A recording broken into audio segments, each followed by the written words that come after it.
I'd like you to picture something. You're walking through the tournament hall at a pro tour. You're on your way to your next match, deck in hand, minding your own business. And you walk past a small group of players, just hanging out, talking, normal stuff. Except one of them is a legend of the game, a future Hall of Famer. And he's talking about the deck that you're playing, and he is not saying good things.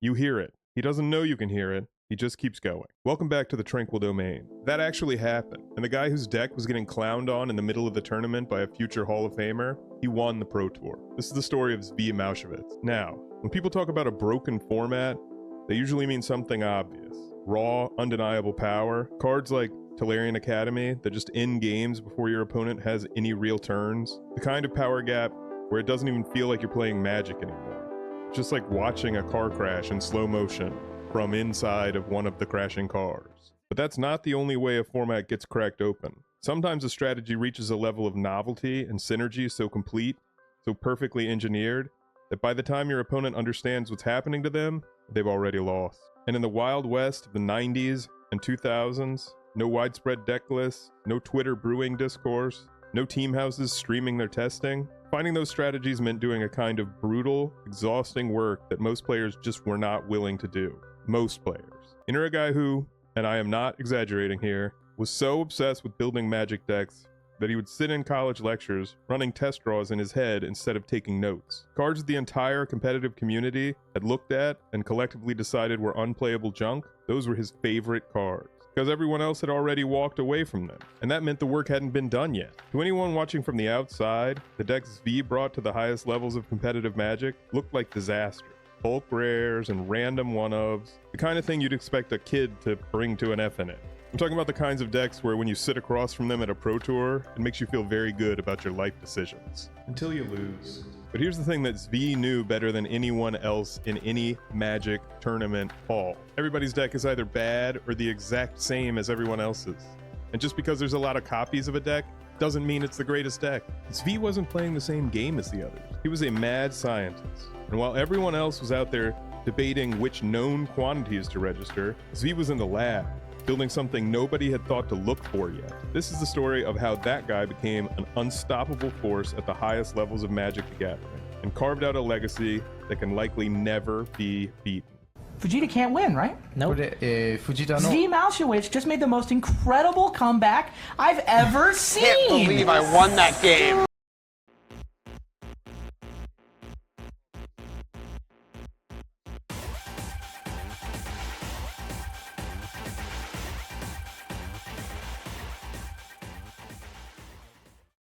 Before we visit the Pro Tour and the Hall of Famer talking trash, we need to go back a little further, because Zvi didn't just show up one day with a winning deck out of nowhere. There was a moment before all of that, a moment where the community first realized this guy was something different. It was a card called Dream Halls. You see, Dream Halls let you cast a spell for free, as long as you discarded a card of the same color. The community looked at it and moved on immediately. Symmetrical effect, opponent gets to use it too? Obviously terrible, bulk rare, goodbye. Zvi looked at it and saw a combo engine.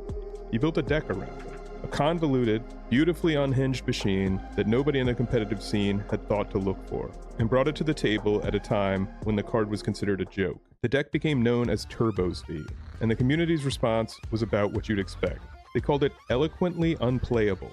They said it couldn't work. They said Zvi didn't know what he was doing. What Turbo Zvi actually did was serve formal notice. This guy had a completely different relationship with card evaluation than anyone else operating at the time. He wasn't asking what deck a card fit into. He was asking what a card could become. And he was willing to believe in the answer even when the entire rest of the world had already moved on. That instinct, find the card everyone wrote off, figure out what it can really do, trust the process, was going to define everything that came next. I think there was something that drew me to building around cards that other people wrote off when they shouldn't have. That when I said Dream Halls is the one that comes to mind for this, right? Where like it was called the worst card in Stronghold by Inquest. That's a horrible pick, right? Like there's already been like since then there's been several other decks that have nothing to do with me that got built around Dream Halls. And the argument was, well, you know, it's symmetrical and it costs 5 and you know it costs you cards and so it's bad. But very obviously, there's like half the set is unplayable, like completely unplayable, right? Because it's just bad commons and like lousy uncommons. It's like there's just nothing here. Whereas Dream Hall is very obviously is like, well, maybe this wins you the game. This could do something incredibly powerful. And so, did I set off on a quest to figure out how to use it? Yes, I did. But I wouldn't have done that if it wasn't like a lot of potential there. If it didn't like feel like a card that could be like, the first step was I can win the game when I play this, right? Like the game should just end on the spot. Because now I no longer have to pay mana. So if I can just like keep the cards flowing, I can just win. I didn't know how I was going to do that, but I was like, let's solve the puzzle. And it turned out, yes, you can just barely solve the puzzle with the cards that are currently out there. And the next time he went looking, he found something even wilder. It starts with a pre-release. Zvi's cracking packs, because that's what you do at a pre-release. You crack packs. He's finding out about new cards. And he opens a card called Grim Monolith. And he just starts laughing. Not a chuckle, not a oh that's funny smile. He hysterically laughs for several minutes straight. Because in that moment, he's already seen it. The whole thing. A ridiculous, beautiful, completely unhinged combo engine that nobody else in that room, or probably any room, has thought about yet. One thing that I did back then that was really helpful was I would try to build decks before their time. So like back before Legacy came out, I was testing decks with Just Urza Saga. And I had a version of the deck that was like, not great, but it was like kind of almost there. It was doing some interesting things. It was like, I was like, you know what we really need? I was thinking to myself, well, I have to play Key because we need 1-drop artifacts, even though Key does nothing for me right now. It does very, very little. It doesn't it's basically dead. But if there was an artifact that generated a bunch of mana, they could go with the rest of this, the deck would just suddenly supercharge. And like I was playing at the time, I was playing Great Whales, I was doing lots of weird stuff because like I didn't have all the pieces. And then I remember being at the pre-release, which we still went into unspoiled. And I opened my pack, and I physically look up at a Grim Monolith. And I just start laughing. It's like a killing joke. I just sit there and start laughing. I don't build, it's a pre-release, I got plenty of time. And I'm just like sitting there for like 5 minutes. I'm just laughing my ass off. And everyone's like, what happened to me? And I'm just like, this is too perfect. I was like, can we get a Mana Vault variant of something? Like, it's just right there. And it's like, oh my God. But he wasn't going to build the same Telune Academy deck everyone else was building. His centered around a card called Fluctuator. Here's how the deck actually worked. You cycle cards for free using Fluctuator, burning through your library at no cost. You use artifacts and Telune Academy to generate massive amounts of mana. You draw cards with a stroke of genius, and then you loop Palinchron until you generate infinite mana and close out the game with a stroke of genius on your opponent. Every piece feeds the next. The whole thing is a machine, and when it runs clean, it's almost impossible to stop. So he goes home, and he does what Zvi does. He tests the deck relentlessly on IRC. The only chat network competitive Magic players use for testing in his era, running it against everything, obsessing over one thing, flow. The important thing here is to maintain flow and have as few whammies as possible. You really, really don't want to cycle 20 cards and have a handful of basic land. That's just awful. So what's the bare minimum I can get away with? And so the key insight was you only play 2 islands. Right? Like you just don't need anything else because like you could just start cycling without blue mana and then find the blue mana later in many situations. At the academies, and the other reason that everyone else had to play the islands was because they were playing Rescind to get rid of someone else's academy because the legend rule was different back then. Whereas we were playing Lingering Mirage, I just went through every cycling card. I was like, this is all my problem. This is my problem. This is my problem. I just wanted to play as many cycling cards as possible. And I'm like, okay, what solves this? Oh, Lingering Mirage just works. Cool. Eliminating dead draws, making sure the engine runs clean every single time. And then his teammate Scott Johns pointed out something that tightened the whole thing even further. I did endless test draws, I did endless experiments, I played endless games within the team. And then the final change was the night before. The other thing was Yagmoth's Will was doing very well, even though the only way to cast it was off of the polluted, I forget the name of the black cycling land. You literally had to play a black cycling land and untap it. Like you had no swamps. And so I was like, I want to play one main, maybe. But like, because it's so good after sideboard in the matchup we care about, but I don't have to be able. I'd have to cut a Palinchron to do it. I'm not comfortable with that. And then Scott John turns to me and he says, "You already play all your sideboard games with 1 Palinchron. Why do you care?" And I was like, "Oh, right. I actually am comfortable with this." And I cut the Palinchron. I put it in the Yagmoth's Will, and that was why my deck was actually significantly, like an actual significant amount better than everyone else on the team because everyone else kept 2 Palinchrons main, and I moved one of the Yagmoth's Wills from the sideboard to the main. Every decision was about one thing, flow. He named it Zero Effect, after the movie. He knew the community was just going to call it Fluctuator anyway, but he named it what he named it. The name I put on the deck list, the name I intentionally chose for it was Zero Effect.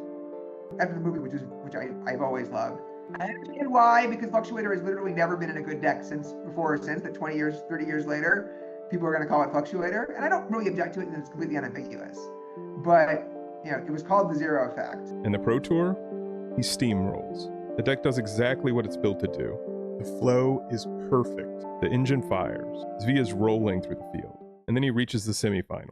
And this is where it goes wrong, in a way that's so specific, so brutal, that it's almost hard to process. It's not that you had to de-sleeve before the top 8. You weren't allowed to play with sleeves.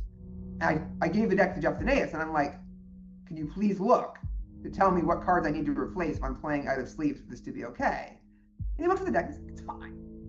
It was not fine. To be clear, I knew it was like kind of iffy, but it's like, I wasn't planning to play without sleeves, but it's like, I didn't know it was gonna be a problem. I was just like, okay, if you don't care, I don't care. And then Mikhail just like pile shuffling very carefully in 15 or 15 non-random piles, and moving things around, looking at my graveyard really carefully in the first few games. It's like, what's going on? Suddenly, I hit 3 mulligans that tournament, which were games 3, 4, and 5 of the semis.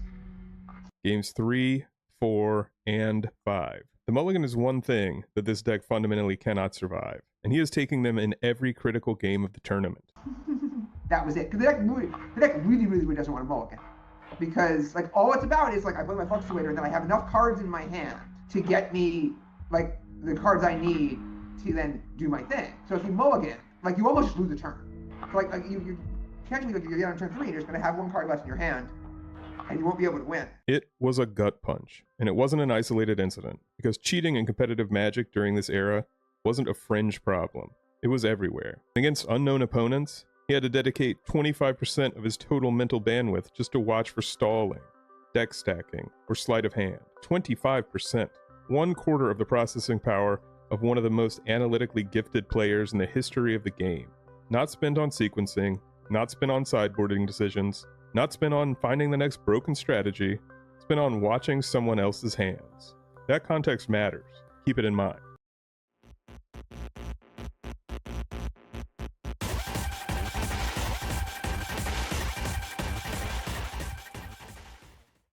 If the Zero Effect semifinals broke Zvi's spirit, he had a funny way of showing it. Because a little while later, in Pro Tour Tokyo 2001, Invasion Block Constructed, Zvi shows up with something that, on paper, looks even more questionable than Zero Effect did. An Azorius deck, blue and white, stuffed with cards that the field had collectively glanced at and set aside. It kind of looked like Zvi brought a pre-con to the Pro Tour. His Japanese opponent round 1 takes one look across the table and actively complains, out loud, about the deck's obscure protection from red cards. Like he's personally offended that these cards exist and are being played at a Pro Tour.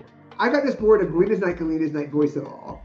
And he's turning to, like he breaks like a little bit of it. He's turning to his friend after the match. And he's like, protection, protection, protection. What can I do? Right? And I'm thinking like, he doesn't know. I never showed him an accolade. Like he just happened not to show him an accolade the entire match.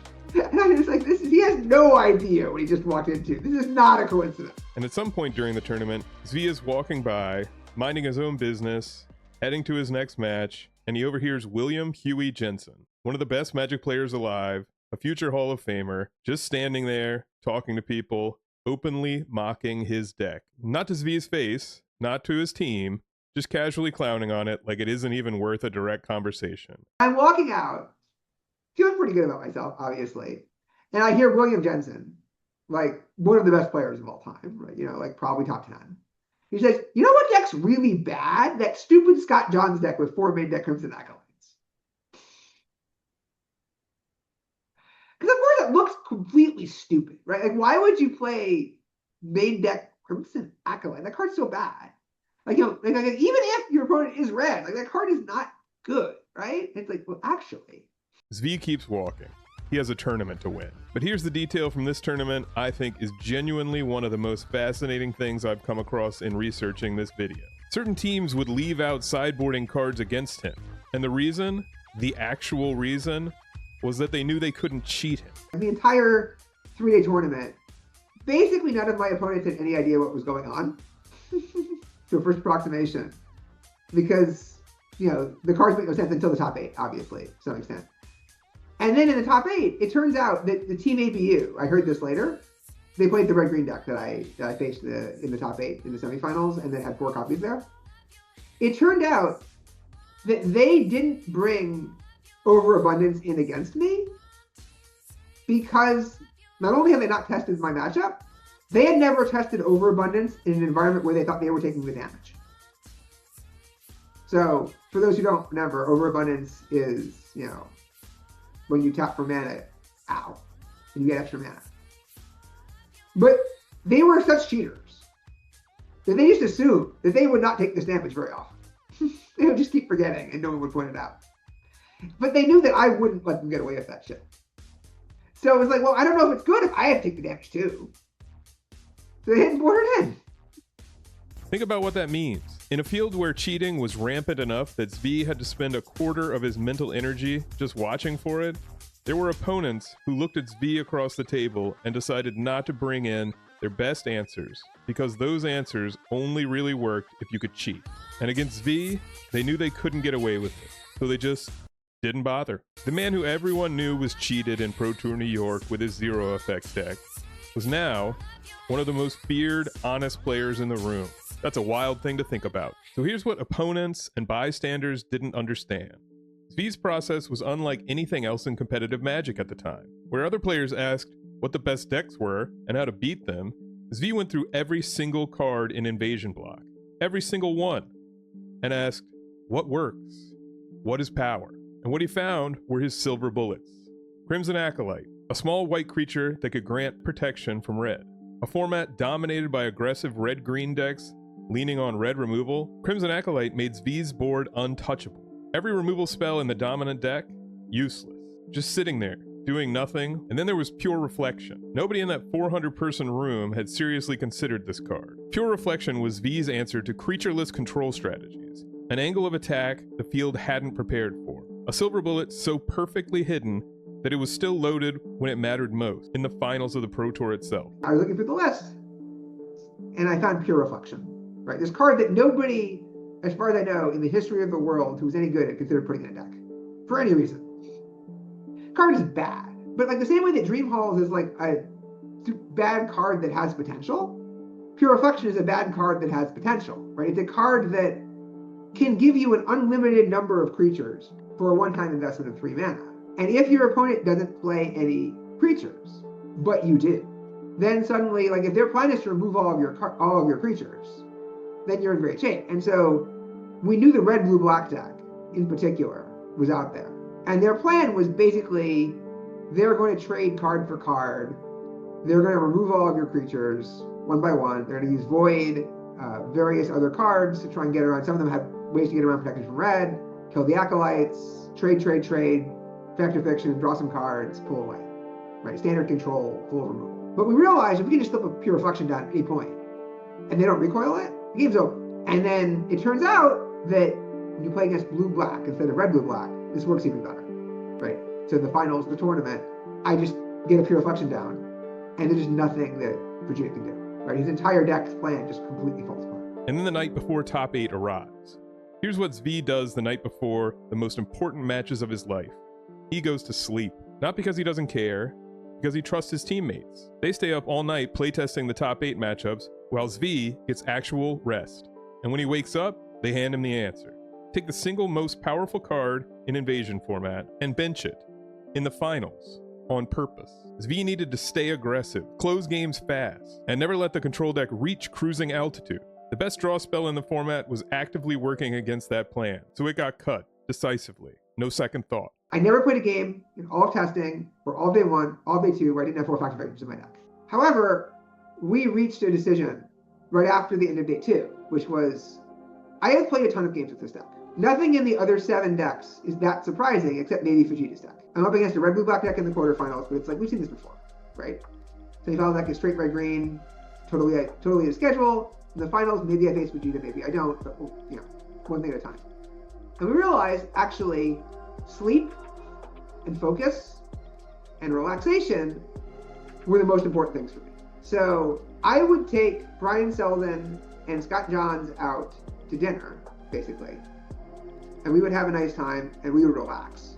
And the British would do the playtesting overnight, and then they come back to me with the results. And I come back in the morning, and Ben comes to me and he says, take out Dr. Fiction, because your job is just to present, just present threat after threat after threat. You want to be on the offense. You don't want to try and win this like exhausting card battle. You're bringing in pure reflection. It can come out. You have too many cards to bring in. All of your cards are good. Just stay ahead on tempo. Just keep pressuring them. You have the advantage. And I think about it for like 5 seconds, right? And I go, yep, you're right. Sounds completely unhinged until it works. And then everyone acts like they saw it coming the whole time. Zvi wins the semifinals, Zvi wins the finals. And here's the thing that really tells you who Zvi was to Magic the Gathering. Everybody was happy that he won. People came up and congratulated him. Pro Tour Tokyo 2001, Zvi is the champion. And Bob Marr, one of the most decorated players in the history of the game, walks up to him with one word. Bob Marr says finally when he congratulates me on the stage. That's it, just one word. An acknowledgement from a peer who had watched Zvi work for years, recognized what he was capable of, and understood that this was a long time coming. There's a feeling of relief, a feeling of accomplishment, a feeling of shock. It's just sort of like, yeah, it just happened. But at the same time, I kind of expected to win. It's like a weird thing that I actually went into that tournament, the first and only time I ever have, before round one, let's go win a Pro Tour. It's time to go win this thing. Not let's make top 8, let's win the whole thing. I just felt like I had it. That I was operating at another level. And I haven't felt that way before since. And the community's reaction had an extra layer that tells you everything about the era. The relief wasn't just that great players made the finals, it was specifically relief that the finals featured the 2 non-cheaters left in the top 4. A lot of people at that tournament were just really, really happy that it was me and Fujita, because ABU put 4 people into the top 8. Everybody knew they were all cheating their asses off. And we can talk about this now pretty openly. But the entire room knew that Chris Benefel and Ryan Fuller and all of those guys, everybody on that team, was just blatantly cheating. And that is why a team that was playing a very straightforward, completely vanilla red-green deck, which is a very good deck, but completely vanilla, had managed to get half the top 8. And I think a lot of people were I don't want, this is going to be their tournament. That's how this is going to go. This is terrible. And then no, it turns out you're not. You're going to get beat. And then everyone was really happy with that. And that really helped because in the final I could relax. That's what Magic was like back in the Wild West.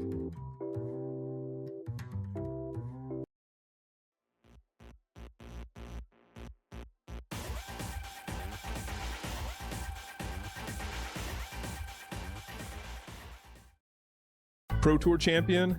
That's done. Legacy secure. Zvi has other things going on. For years, we're talking years, he was running a deck called Turboland. Horn of Greed, Exploration, a ramp and card advantage engine that he is absolutely convinced is correct in a field that keeps telling him it is not. He stubbornly refuses to let it go. Every new format, every new metagame, he comes back to it, tweaks it, believes in it, gets told again that it's not there yet. Grand Prix New Orleans 2003, he wins it with Turboland. 5 years. 5 years of refinement and stubborn refusal to take the hint, and it finally pays off. Right before, so I've been playing Turboland for years and years and years, right? So the first version I took to a Grand Prix, I made top 64. It was Glacial Chasm, Thawing Glaciers. Every turn you would sacrifice, you would sacrifice these lands, you would constant miss, you would search out more land, you would shuffle them a Faith Blessing. All these different really hokey, really lousy cards that just added up to something okay, but you will never attack me again. And going, kind of infinite, kind of not. And we slowly morphed over the years, and there was the Morphling, Spike Feeder, Spike Weaver versions, and so on. And I've been tuning those for years, taking them to Pro Tours, but nothing had worked out. And then, so there's a Pro Tour right before New Orleans, a week before. And I played the Justin Gary Oath deck, which Justin Gary ended up winning with. And we were card for card identical. We put 3 copies of that deck in the field, I think. I got outplayed a bit, just didn't quite draw the right matchups. There was one player in that tournament who was playing Turboland. Had not talked to me at all. And I saw his deck. And it was, the only creature was 1 Battlefield Scrounger, which I had never considered. And he was using Moment's Peace, right? So the deck mills, it doesn't come back. And I looked at it, and I was like, huh, this is really interesting. So I got the deck list from him and I took it home and I started tuning it and I started playing it, and it was like really punishing and precise, this build, right? If you didn't know exactly what you were doing, you would deck yourself, you would die, you really bad thing to happen. You had to get all the details right. But if you did, it was actually really powerful. And as with a lot of other things like this, your opponents often just would have no idea what was happening, and then suddenly you would take infinite turns, like out of nowhere, and they would have no idea what happened. You know, I spent the week basically building the sideboard because his sideboard wasn't any good. But the main deck was pretty close. I didn't change the main deck very much, but the sideboard was basically all me. And then took it to New Orleans. I think my matchup against Psychotog, which was the main deck of the tournament, was like supposed to be like good, like 55% style, like, you know, small advantage. But I knew what was going on and they didn't. So like it was often much better than that. You had a bunch of matchups you just basically couldn't lose, and you were never in a horrible matchup. Like the Madness deck was the worst matchup in the field, and I had to face it twice, once at the end of day one, and then I faced Jeff Cunningham again in the quarterfinals. I said to him, if I beat you, I'm the champion. You're the one who's going to beat me. If anyone's going to beat me. This amazing discovery that like someone else had finally like discovered the next iteration of my thing. I got to build my thing. I got to be the one who won with my thing because I knew exactly what it was and how it worked. And I think Zvi's take on what that felt like is worth sitting with, because it isn't triumphant and it isn't dramatic. It's something quieter than that. Something about the rarity of long-term effort actually paying off. The simple, almost disbelieving fact of you stuck with it for years and years and you made it happen. And that's the victory that I will always appreciate the most, I think. Like the Pro Tour was just like, I won my Pro Tour. I got my win. That caps the career, and you have to do that at some point. But like, how many people like get fetch to happen, right? Like they try for years and years, and no one else believes in you, right? Like Horn of Greed, no one else believes in you. And then it actually just works. But there is a cost for how Zvi operates. Here's the thing about the way he plays. Other elite players, like Bob Marr, they have a kind of natural fluency with the game, a gift. Correct decisions come fast and instinctively in a way that conserves mental energy across a brutal 9-round day. They can operate on autopilot in a way that frees up their brains for the close calls. Zvi says he doesn't have that. What he has instead is an all-consuming, brute force mental effort that runs at full capacity every single minute of every single match. It's what makes him capable of finding things nobody else finds. And in the end, it is what made it unsustainable. There are people like Bob Marr who can just be given a deck 5 minutes before the tournament and just make it work. And I have never been one of those people. And now I'm holding most of it. Add to that, watching for cheaters, having to figure out your own strategies, having to go up against the haters all the time, and the clock is always running faster than it looks. There was a specific match against Paulo Vitor Damaderosa, one of the most decorated players in the history of the game. Somewhere over the course of that match, something gives. Zvi completely loses the ability to focus. He's making mistakes, obvious ones.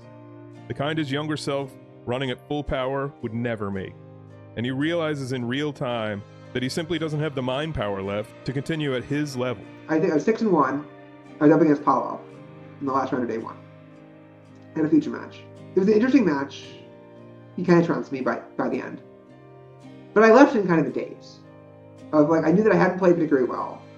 My head hadn't been in the game. I hadn't been able to focus. I was just out of energy. I was just out of ability to focus. And I was like, wow, I just can't do this anymore. Right? Like, if this was 5 years ago or 10 years ago, I would have been able to do this, and maybe I would have won that match. And like, Paulo played great, but like, we'll never know who was supposed to win that match because my head wasn't in it. And I made like a bunch of small mistakes and just it buried me. After that, like, I just started to notice, yeah, I'm just cooked. Like, my brain just doesn't work the way that I want it to anymore. And it's sad, but like, you have to acknowledge these things. That's not just losing a match. That's the moment you find out exactly where your ceiling is. The era of one person outworking an entire field through sheer individual effort, building something alone, showing up with something nobody has seen, was closing. And the cost of staying at the very edge was something that Zvi couldn't sustain on his own terms anymore. He stepped back from the top tier of competitive play, and then he went to work at Wizards of the Coast, inside the building that made the game. And in entirely on-brand fashion, he argued against the cards he thought would cheapen the game, specifically, Damnation. Zvi's argument was fundamental. The card violated the core logic of color relationships in Magic's design. The game had structural rules about what each color was supposed to do, and how those colors balanced against each other. Damnation broke those rules in a way that would have real downstream consequences. Corporate shut him down. They said it would boost sales, so it got printed. I certainly did play test with Damnation a bunch, and I tried very hard to convince them not to print it. I was very opposed to Damnation. I felt this is White's thing. White doesn't have that many things that like White uniquely does. This is one of the most important uniquely White things that White does. And you're to give it to Black that already has great targeted removal and single target removal. You're to give them Wrath of God. Strategic, I think it's bad for the game in practice. I think it's bad for the game in theory. It makes me feel terrible. And also, I just designed Yawgmoth, Urborg Tomb of Yawgmoth in the previous set, right? That was one of the few cards that I just got in. And it was just strictly, I submitted that card as written. It just made it straight to print with no argument. Like everyone was like, this is a great card. And now suddenly, I've enabled this thing, right? And I felt really bad about it. I felt like, okay, this is my second set. This is my, basically second set that I've been like pretty aggressively part of. Yes, since I got to Wizards. I know I'm an intern, but like, I'm an intern who's a professional for 10 plus years at this game, right? And I'm like, okay, I'm using my veto here. You can't print this. Like, I haven't told you I haven't strongly come down against anything, or even for anything really, so far. And this one time I'm like, this one specific card has to not be here. And I was told, no, your veto's no good here. The set needs a marquee card that will help drive sales. And this is it. So it's in the set.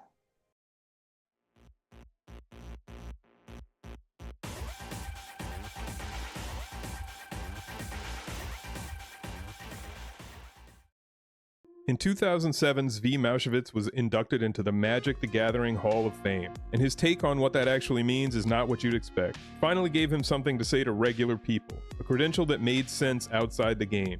After years of trying to explain what Pro Tours were, what a Grand Prix was, why any of this mattered, the Hall of Fame was the thing that made non-Magic people go, oh, okay, that's cool. The Magic Hall of Fame means a lot to me. I had no idea what was going to happen on that ballot on the third year because the class was so stacked.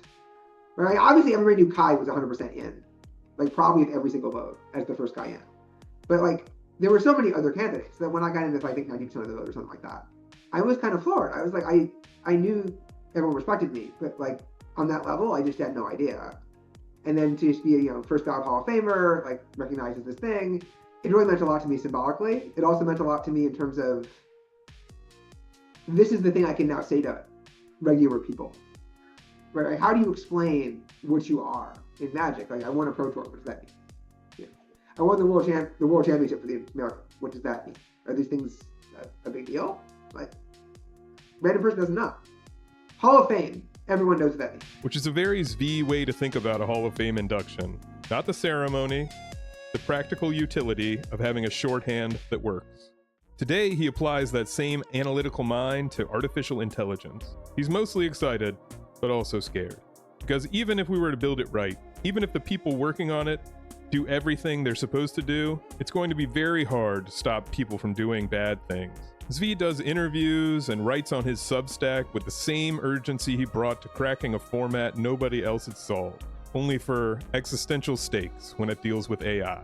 I think you should be both excited and scared about like the mundane normal effects, but mostly excited. Right? Like it's one of these things like with every new technology, like there's going to be upsides and downsides, and there's going to be winners and losers, and there's going to be like things that get better and things that get worse, and things that break and have to be repaired, and things that go well only because we make them go well and we find the flaws and we fix them. But I am very confident that that will go well for us in time, right? That we will come out ahead. However, the things that are coming are a whole different animal, right? Like when we build smarter than human, like sufficiently capable AI, we are dealing with a very, very different situation than when you build a nice tool. And, by default, that's lights out for all of us. It's not a good scene. And, I don't need a complex argument for that, right? That's what I just said should be enough. I mean, I've gone through, hundreds of thousands or millions of words. People have gone back and forth endlessly about all these details. The more I think about those details, you can win an argument about those details, but you shouldn't need to. And there shouldn't be an argument. It should be very, very obvious that you build a bunch of artificial intelligences. These artificial intelligences are faster, smarter, and cheaper and more efficient, more capable and fully copyable And various people will by default give them various goals and various, identities and personas to exhibit and ways of behaving. And they will be asked to go out there and compete in various ways because of course they will. And, could this end well? Could, but by default, it's going to end really badly for the rest of us. Why are we making this so much more complicated than it needs to be in terms of appreciating that fact, right? And then comes the hard part of figuring out like all the different problems we have to solve to make that not be the way this goes. And there are a lot of problems. Problem is if you make the thing capable on a core level, like capable of doing the thing, it's incredibly hard to then turn around and tell everybody not to use the thing for all the things, to use the thing you just made to do all the things, right? To have it not make all the decisions, to write all the pieces, to read all the words, to tell you all the information, like to write all the code, to run all the robots, et cetera, et cetera. Because if you don't, the next guy will, right? It's like asking everybody to Magic tournament, oh, can we just not play Twilight Academy? That card seems like it's not fun for anyone. And like, you can try to play some commander games where like everybody sort of mildly agrees to do something, but ultimately you need a ban list, and like it needs to be pretty enforced or it's not going to work. So let's bring it back to where we started. A guy walking through a tournament hall, overhearing a Hall of Famer casually trash his deck to anyone who will listen. Most people would feel that. They would second guess the weird bulk rares that they had registered that morning. They would wonder if maybe everybody else was right. Not Zvi, he just kept walking. He had already done the work. He felt like he had the PT winning deck in his hand, and no amount of hallway commentary was going to change what was about to happen. He doesn't even hold a grudge. We were on teams together after that. Like, we respect the hell out of each other, and we had a lot of fun together, and like, he's great. I don't know if he even remembers it, right? Like, I don't think he knew that I overheard it. It's just like, it's the kind of thing you say in round one when you have no idea, like, what's going on. He didn't win because he had the most obvious cards. He won because he was willing to go where nobody else was willing to go. Dream Halls when it was a joke. Fluctuator when the only way they could beat him was to cheat him. Pure Reflection when it had never seen a feature match in its life. Turboland for 5 straight years when the format kept saying, I don't think so. And he trusted the process every single time, right up until the results made it impossible to argue. He was never the player with the most popular deck in the room. He was the player who built the best deck in the room out of stuff everyone else had already thrown in the trash. And how should we think about Zvi? Not the results, not the trophies, but the thing that only he did. The exploration, the innovation. Somebody who mapped territory nobody else was willing to look at. Honestly, the record speaks for itself. That said, I do plan to come back for the limited. That's going to do it for today. If you made it this far, genuinely, thank you. This video took a lot of work and a while to come together. It means a lot that you stuck with it all the way through. If you want more content like this on the Tranquil Domain, deep dives into players, decks, and moments that made competitive Magic what it is, hit like, hit subscribe. It costs you nothing and it helps the channel more than you'd think. Comments are open and we read them all, so drop your requests down there. If you'd like to hear our podcast and see our full-length interviews, our Patreon is always welcoming people. We also have a Discord connected to that. I'll see you in the next one. Take care of yourselves.